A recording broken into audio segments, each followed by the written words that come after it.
Hello, everybody. Spider here, the Fight Car Podcast, coming to you from San Antonio, Texas. I'm here with Leonard Jones. Leonard, man, how are you, bro? I'm good, bro. How are you? Man, I am great, man, and I want to say thank you for allowing me to come by your academy, man. We're actually here right now. What is the name of the location of this place? It's called Grappling Zone SA. And what's the address, bro? 16111 San Pedro Avenue, Suite 102, San Antonio, Texas, 78232. Now, as far as training, man, like we talked a lot earlier, man, and a lot of stuff that could have been on the podcast. But I want to say, I mean, when I met you and you brought this up, I mean, you were a white belt in Brazilian Jiu-Jitsu. This was like over 10 years ago, man, when we first met. Now, we've been through it all. We've been through the MMA, sport of MMA, Jiu-Jitsu tournaments. Out of everything that you've trained in, because you, like you said yourself, man, you've trained in Muay Thai, you've trained in traditional karate, was it? Kuk Sawan. And with MMA, so what was it that kind of convinced you to open up a jiu-jitsu school? Well, when I retired from the Marines, I was working as a government contractor. COVID hit, and I needed to stay home with my son. So opening my own gym allowed me to accommodate his schedule. And so now he's back in school. I love the flexibility of owning my own academy and able to just cater my life around his schedule. No, it's actually a good thing, man. I mean, COVID for a lot of people, there was a lot of harm. I mean, people even now, they're still losing lives and losing family members. I mean, the fact that it happened when it did, man. I mean, do you think if COVID wouldn't have happened, you would have opened the school or an academy? No, I wouldn't have. And now that you have, I mean, what are your thoughts? I mean, you're looking to pursue it and take it as further, as far as you can. I want to build this academy for everyone. I want this to be an all-inclusive place for anyone, any gender, make, model, can come in here and learn in a safe, productive environment. And I want to grow that and see how far we can take it. No, and like I said, you mentioned earlier, I mean, you're a military veteran. Yes. I mean, you were a Marine? I am a Marine. You are a Marine. Thank you for correcting me. Yes, now, the fact that you've experienced life before jiu-jitsu, man, I mean, you're putting that into what you do now. So, I mean, you have all aspects of life for yourself, for your students. I mean, as far as for them to come in, it's not just going to be jiu-jitsu, is it? No. We teach Brazilian jiu-jitsu here, but we teach reality-based jiu-jitsu. We teach, self-protection, self-defense, and we teach how they go hand in hand. We also teach capoeira here, and we also offer yoga. And as far as the yoga, man, are you taking those classes yourself? I am, because I need it for flexibility, mobility for jiu-jitsu. I've always hindered my mobility because it hurts. And as I got older, I'm seeing the results of not being flexible. So my yoga instructor here, she's awesome. Her name is Julie. Please come by and see her. She's amazing. And I'm glad you brought that up, because one of the things we were talking about myself, I mean, I haven't trained in years, but one of the things I had brought up before also, man, was my flexibility. I mean, I'll be tapping out just from trying to stretch out, man. It's been that long. But, I mean, that's important, man. And that's one of the things I always tell everybody. You know what? We can't help but get old, but don't lose your flexibility, because your agility, everything wears out. Your muscle, if you don't stay on it, it'll deteriorate and you won't be able to use it anymore. So, I mean, yoga, I mean, definitely helps. Yourself, I mean, being, as far as military, you are a Marine. What was it that you learned then that you use now? I would have to say it's the common goal that we're all working towards. And when we step here into the academy, we put the uniform on, the gi, the kimono, whatever you want to call it, we're working towards being better than we were yesterday. And that's the way I see jiu-jitsu, how it mirrors being in the Marines, being in the military in general. Just want to be better than we were yesterday. Sometimes you're just a fraction of a degree better, but you're always striving to be better. And one of the things you mentioned earlier, man, before we started the podcast, was that you actually traveled to Dallas to train. Yes. And when you're out there, you yourself said, there's other black belts out there, and you always stay humbled, man, because of course, I mean, there's so much knowledge that you can still learn yourself. I mean, you never stop learning, in other words. You're always going to be a student of the sport. So, I mean, is that kind of your mindset? I mean, you're still growing? It is. I'll learn from anyone, from a white belt to whoever, to the guy on the corner. I also take cello, and my cello instructor, if he put the bow down and the cello down and put a kimono on and a black belt, I would swear to you, man, it's a black belt in jiu-jitsu, because of the way he talks, the way he describes things. I try to emulate that, and so I take what I learned from different people and I mold it into my own style of teaching.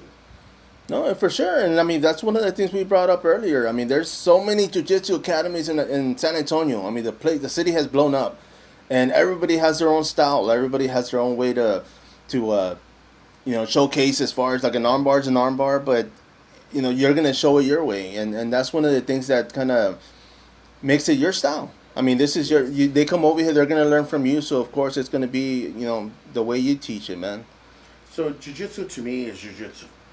And people are going to go to different academies for various reasons. I would like to think it's because of the atmosphere that we have here. I don't run the academy traditionally. It should run traditionally like a Japanese dojo, where you walk in here, you're not going to get dressed in front of people. There's no cursing allowed because there's children here, there's family. So I want you to be able to bring your kids here and them to feel safe and want to come back. No, for sure. And I mean, as far as your kids class, well, what are the hours for those? So the kids class we run from 5 p.m. to 5:45, and then from 5:45 to 6:30 p.m. And then we start the adult class at 7 p.m. Okay, and I mean, this is Monday through Friday? This is Monday through Thursday. Monday through Thursday? Monday through Thursday. And we take Friday off to take care of admin stuff and be with family. No, of course, man. Now, mornings. I mean, you have mornings available as well? Yes, we have 9 a.m. and we have noon class. And are those set up for class or for privates? Those are class. On 10:30, Monday, Wednesday, Friday is yoga. 9 a.m. and 12 p.m. noon are jiu-jitsu. Anything between that or for privates. No, for sure, man. And I mean, that's actually, I mean, you keep the whole, the academy open all day? I mean, just for usage, right? Yeah, for usage, yes. No. Mm-hmm. Now, as far as your training, like we said, I mean, you've trained under a lot of people, a lot of academies. And earlier you had mentioned that you were, during the transition, you were trying to find your true self. Yes. I mean, is that you now? Is this what Leonard Jones is? This is who I am now. This is the person that I've always hoped to have become. Jiu-jitsu mirrors life. And just being on the mat, sometimes you get tapped out. I got tapped out a lot. Not only in jiu-jitsu but in life, and so it has shown me that I had to be the best version of myself, the true version of myself. I had to bring the honorable man that I thought was long lost back to the light, and I'm glad that it did. I've gone through so many trials and tribulations, not only in life but in jiu-jitsu, and each time has made me better. Each time has shown me what I must do to be the man that I've always wanted to be, the person, the human that I always wanted to be. And that has enabled me, in my humble opinion, to be the best instructor that I can be for today. And hopefully tomorrow I'll be a little bit better. No, for sure, man. I mean, that's something that we all want in life. I mean, we have kids, we want to set an example. We want them to follow our steps. And, a lot of times we say, do what I do or not what I say. And it's just, it gets, but I mean, they see how we are at home. And that's one of the things I always tell people. I mean, I go to the stores, I go to the mall, and I see how parents are with kids, and I'm thinking, you know what, man? I mean, it can only be worse at home. Or, it's just you want to set an example, for your students. I mean, here at your academy, what are some of the things that you've learned yourself since you've started teaching? I had to humble myself, leave the ego at the door. I don't care if my students tap me out. I want them to tap me out, because that means I'm teaching them the right thing. I'm teaching them how to defend themselves, and I'm teaching them how to attack, but when to apply that. And it has taught me so much.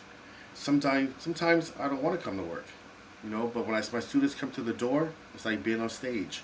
They motivate me, I motivate them, and we have a good session. No, for sure, man. I mean, as far as your student count right now, how many students would you say you have? Right now we're at 15 students, and we're hoping to add more to that every day. No, and of course, I mean, we talked about all the academies that are close to you, and of course, nobody else is teaching Leonard Jones Jiu-Jitsu, man. So that's different. It's your style. And for those, I mean, you have a couple of specials going on right now with as far as signups. I mean, what are some of those specials you have going on? Well, right now, one person, $1,100 a year, two people, $1,400 a year, three people, 1,700, four people, I'm looking at 2,000, and five people, 23. Just like Verizon, you can mix and match. You don't have to know the people. Just come in together, sign up, prepay for the year, and hey, you got a whole year worth of training for a lot less than a lot of other places. But the quality is not diminished. Just the price. This is our introduction price.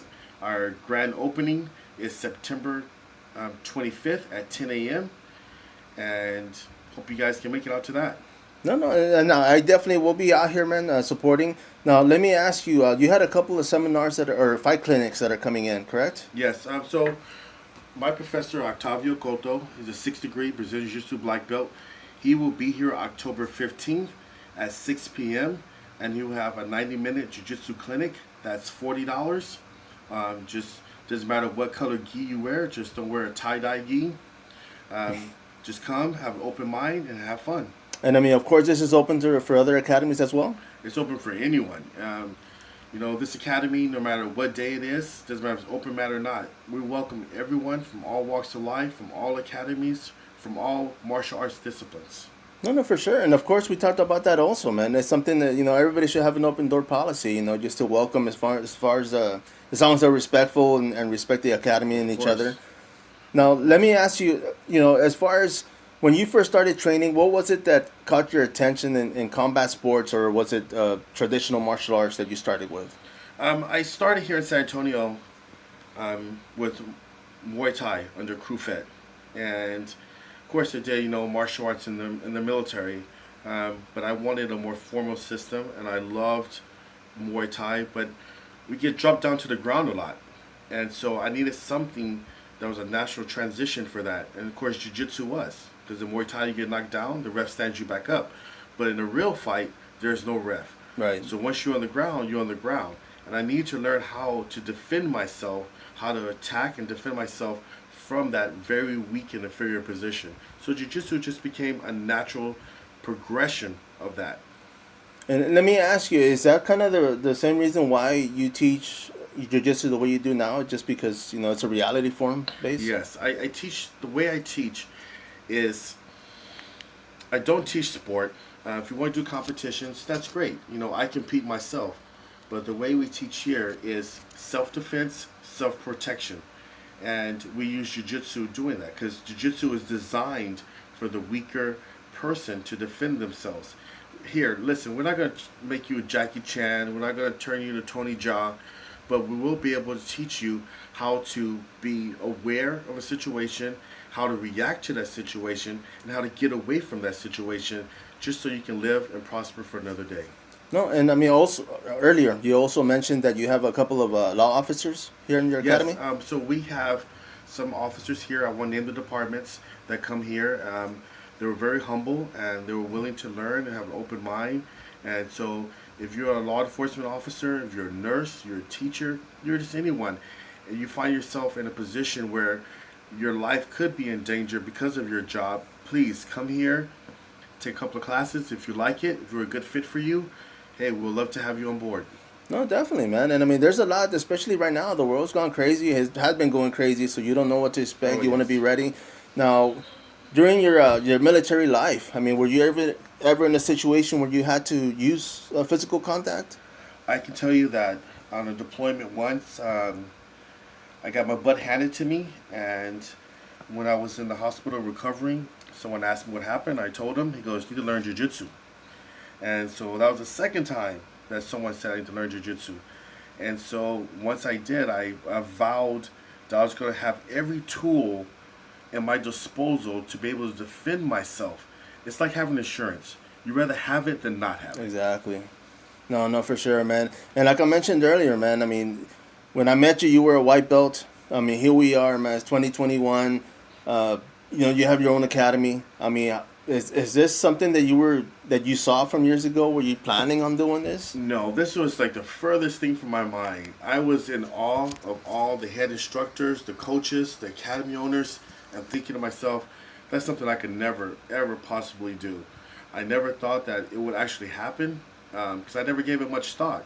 But the more I thought about it, the more it became a reality in my mind. So because I thought of it, I made it a reality. No, and I'm glad you did, man. I mean, I appreciate the fact that you invited me or welcomed me here to your academy. I love seeing you guys progress. I love seeing you guys, that I started with when I was doing media at the beginning, opening up your own academies and doing great, man. I mean, this is an investment. I mean, obviously it was a good one because, there's a lot of hours, a lot of time that you spent on the mats and seminars, and it can get expensive, man. So, this is definitely Yeah, it a can. great, investment for anybody, for yourself, of course. But I want to thank you, man. I mean, I'm gonna be doing this. Hopefully, if we can schedule it, maybe once a week. Of We'll course. come in here and chop it up and talk about Of some of the other course. stuff. But I do thank you, man. Is there anything you would like to add before we finish this? I want to thank every instructor that I've had in this amazing art. For those that I've disappointed, my deepest apologies.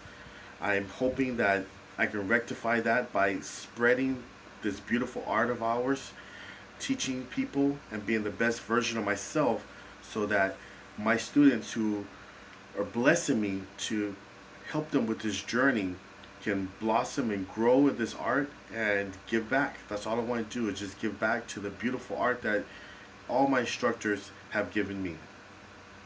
Man, spoken very nicely, man. I appreciate that. For those listening up, this is Spida. You're listening to the Fight Card Podcast. Till next time, follow up.